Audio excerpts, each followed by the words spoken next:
On November 15, 2024, China made a move that will change your life forever. They dumped $3 trillion worth of U.S. assets in coordinated silence. And if you're holding dollars right now, you need to understand what happens next. What I'm about to tell you isn't conspiracy theory, it isn't fear-mongering. It's happening right now in real time, and most Americans have absolutely no idea. While you were worrying about inflation and your grocery bills, China just launched the opening move in the greatest financial war in human history. And the weapon they're using? Your dollar. Let me start by explaining exactly what happened on November 15th, because the mainstream media isn't telling you the story. They're too busy distracting you with political theater and celebrity gossip. But in the world of international finance, in the quiet rooms where real power is exercised, something massive shifted. China's central bank, the People's Bank of China, began a coordinated sell-off of U.S. Treasury bonds. Not a small amount, not a test. $3 trillion. That's trillion with a T. To put that in perspective, that's larger than the entire economy of the United Kingdom. That's more than the GDP of India. That's enough money to buy Apple, Microsoft, and Google combined.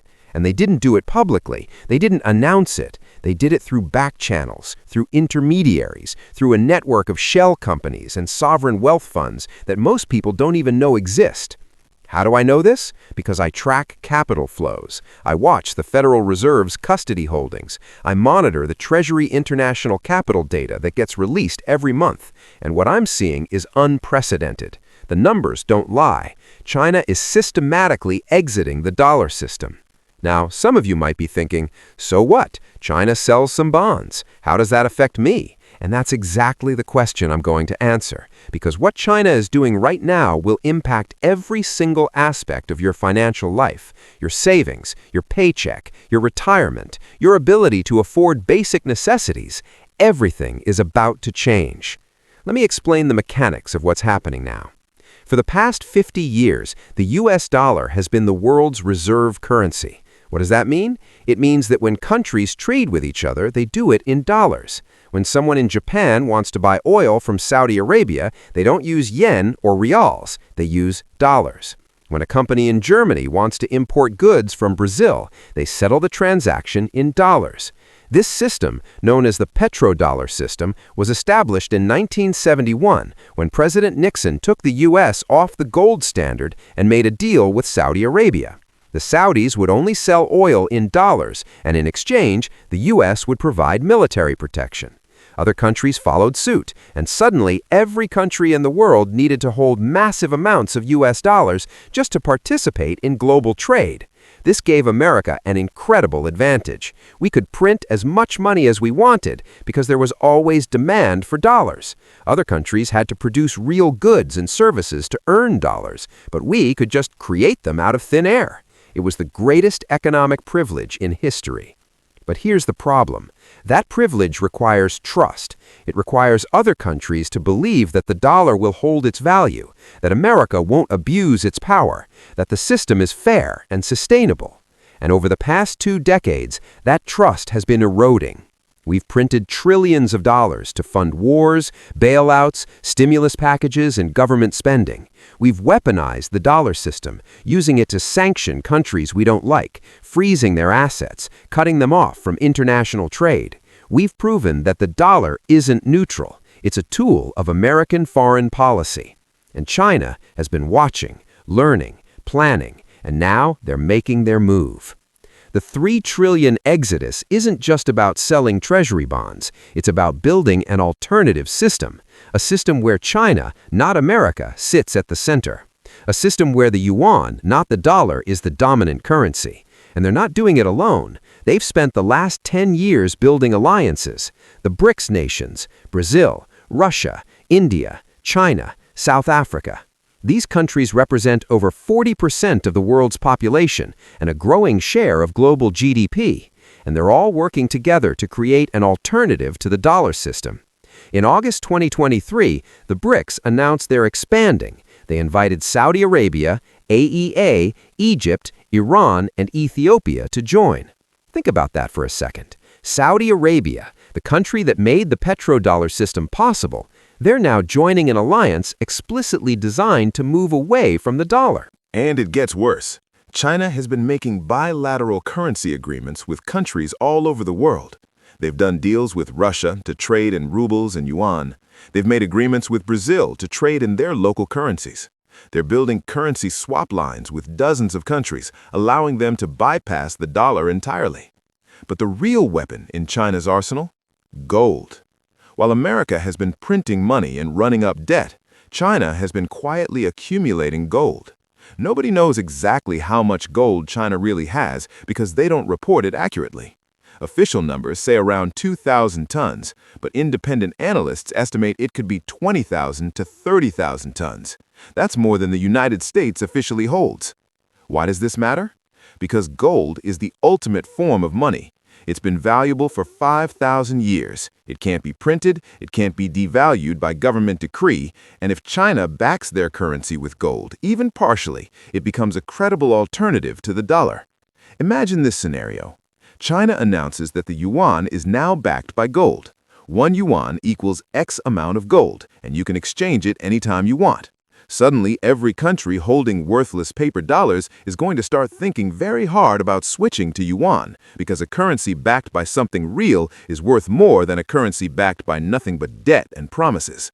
This is the end game. This is what the $3 trillion exodus is preparing for. China is getting out of dollars before they announce the new system. They're selling now while dollars still have value, before the rush to the exits begins. And when other countries figure out what's happening, when they realize that China is serious about replacing the dollar, they're going to panic. They're going to start dumping their dollar holdings too. Every central bank in the world holds trillions in U.S. Treasury bonds, and if they all start selling at once, it's game over for the dollar. Let me paint you a picture of what happens when the dollar loses reserve currency status. First, interest rates in America will skyrocket.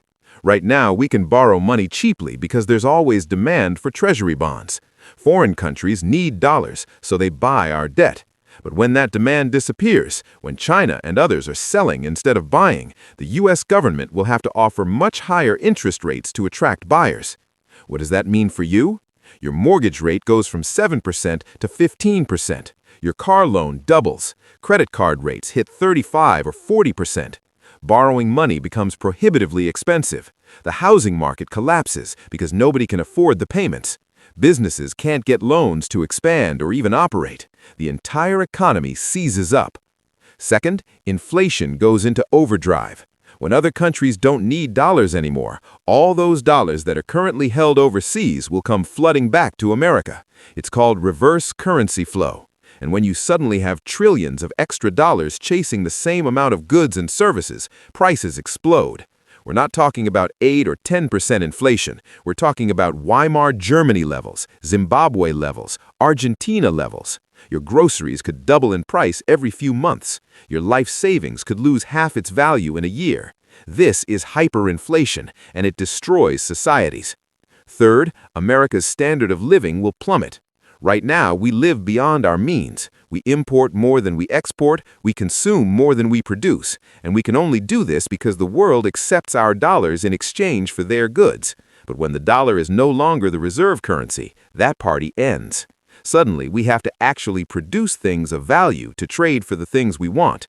Our trade deficit becomes unsustainable. Imports become insanely expensive, and Americans will have to accept a much lower standard of living. No more cheap electronics from China, no more affordable clothes from Bangladesh, no more inexpensive produce from Mexico. Everything will cost dramatically more, while wages stagnate or fall in real terms. Fourth, the U.S. government will face a fiscal crisis unlike anything in our history. We currently have over $35 trillion in national debt, and we're adding trillions more every year. We can only sustain this because we can print money and other countries accept it. But when the dollar loses its status, we can't just print our way out anymore. Printing will only accelerate the hyperinflation, so the government will face impossible choices. Massive cuts to Social Security, Medicare, defense spending, everything. Or default on the debt. Either option leads to social and economic chaos. Now, I know what some of you are thinking. This sounds too extreme. Surely the U.S. government won't let this happen. They'll do something to stop it. And you're right that they'll try. But here's the problem. There's very little they can do at this point. The process is already in motion. China has been preparing for this for 15 years. They've built the infrastructure, they've made the alliances, they've accumulated the gold, they've created alternative payment systems like SIPs to compete with SWIFT. The Belt and Road Initiative, which seemed like just infrastructure investment, was actually about building economic dependencies. Countries that owe China money, that rely on Chinese investment, that trade primarily with China, they're going to side with China when push comes to shove. And America's response? We've been asleep at the wheel. We've been fighting wars in the Middle East while China was building economic alliances. We've been printing money to fund government spending while China was accumulating gold. We've been weaponizing the dollar to punish our enemies, proving to everyone that the system can't be trusted. Even our allies are hedging their bets now. France and Germany have been vocal about wanting a European alternative to dollar dependence. Japan has been quietly diversifying their reserves. Everyone sees the writing on the wall. So what can the U.S. do?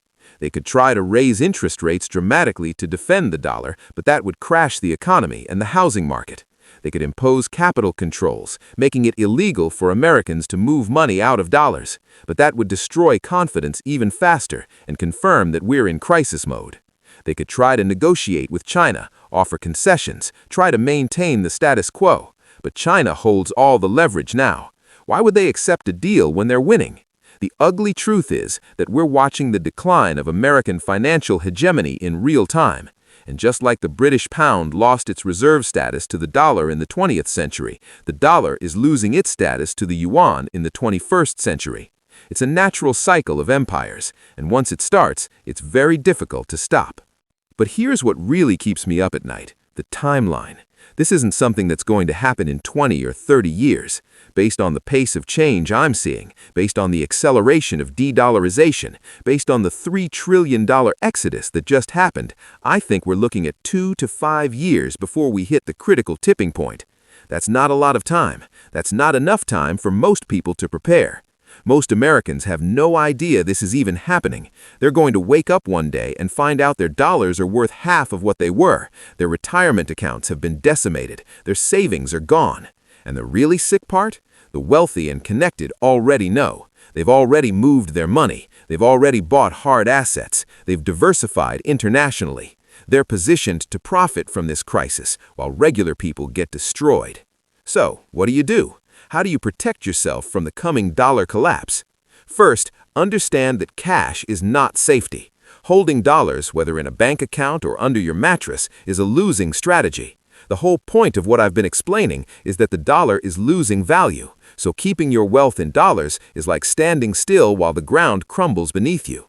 Second, you need to own hard assets, things with intrinsic value that can't be printed or inflated away. The most obvious is gold and silver. These have been money for thousands of years. They're recognized globally as stores of value.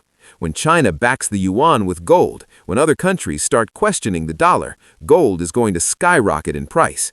But don't just buy paper gold like ETFs. Buy physical gold and silver that you can hold in your hand, coins, bars, something tangible. Because if the financial system melts down, a piece of paper saying you own gold isn't going to help you. You need the actual metal. I recommend allocating at least 20 to 30% of your investable assets to precious metals. I know that sounds high, but we're not living in normal times. The traditional 5 or 10% allocations aren't going to cut it when the reserve currency is collapsing. Third, consider real estate.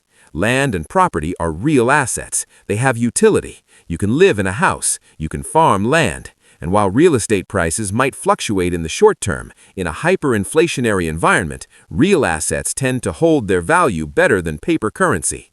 The key is to buy real estate without too much debt, because if interest rates spike, you don't want to be stuck with a variable rate mortgage that suddenly becomes unpayable. Either pay cash if you can, or lock in a long-term fixed rate. Fourth, look at productive assets. Stocks in companies that produce essential goods and services. Energy companies, agricultural companies, mining companies. These businesses will continue to have value regardless of what happens to the dollar because they produce things people need. Avoid companies that are purely financial or that depend on cheap credit to survive. When interest rates rise and the dollar collapses, highly leveraged companies are going to fail. Focus on real assets, low debt, and products that people will need no matter what. Fifth, and this is controversial, consider cryptocurrency, not as your only strategy, but as part of a diversified approach. Bitcoin, in particular, was designed as an alternative to government-controlled fiat currency. It has a fixed supply, it's decentralized, no government can print more of it. When people lose faith in the dollar, when they see their purchasing power evaporating, many of them are going to look for alternatives, and Bitcoin is the most established, most widely recognized digital currency. Could it go to zero? Sure, but could it also go to 1 million? Seventh, build skills and relationships that have value independent of money. Learn how to grow food. Learn how to fix things. Build a network of people you can rely on. Because if the financial system really breaks down, the most valuable currency will be skills and community. I'm not talking about full-on prepper mode, building a bunker and stockpiling ammunition, but basic resilience, being able to take care of yourself and your family without depending entirely on a functioning economy. Now let me address the elephant in the room. Some of you are thinking, if all of this is true, why isn't it bigger news? Why isn't this the top story on every news channel? And that's a great question. The answer is partly ignorance and partly deliberate suppression. Most journalists don't understand international finance. They don't track capital flows or read central bank reports. They're focused on whatever generates clicks and views today. Political drama, celebrity gossip, local crime stories. But there's also an element of control. The people who do understand what's happening, the power brokers in government and finance, they have every incentive to keep this quiet. If people panic about the dollar, it accelerates the collapse, so they downplay it. They reassure everyone that everything is fine. They attack anyone who raises alarms as a conspiracy theorist or fearmonger. I've seen this playbook before. In 2007, people who warned about the housing bubble were dismissed as crazy. The experts on TV said housing prices never go down, that subprime mortgages were fine, that the economy was strong. And then 2008 happened, and millions of people lost their homes and their savings. The same thing is happening now with the dollar. The official narrative is that the dollar is strong, that it will always be the reserve currency, that there's nothing to worry about. But the data tells a different story. The actions of China and other countries tell a different story, and history tells us that reserve currencies don't last forever. The British pound was the global reserve currency for over 100 years, and then it wasn't. The transition happened faster than anyone expected. Within a few decades, the pound went from dominant to irrelevant in global trade. The same thing is happening to the dollar right now. We're just living through it, so it's harder to see. Let me give you some specific data points that confirm what I'm telling you. According to the IMF, the dollar's share of global foreign exchange reserves has fallen from 71% in 1999 to under 59% today. That's a massive decline, and it's accelerating. China's yuan now accounts for over 2.5% of global reserves, up from basically zero a decade ago. That might not sound like much, but the trajectory is what matters. It's growing exponentially, while the dollar is shrinking. Global trade settled in yuan has increased by over 1,000% in the past 5 years. Major commodities like oil and natural gas are increasingly being traded in yuan instead of dollars. Russia and China conduct almost all of their bilateral trade in their own currencies now, $0 involved. The Shanghai Gold Exchange, which is where China trades gold, now handles more physical gold volume than London or New York. They're building the infrastructure to become the center of the global gold market. Why?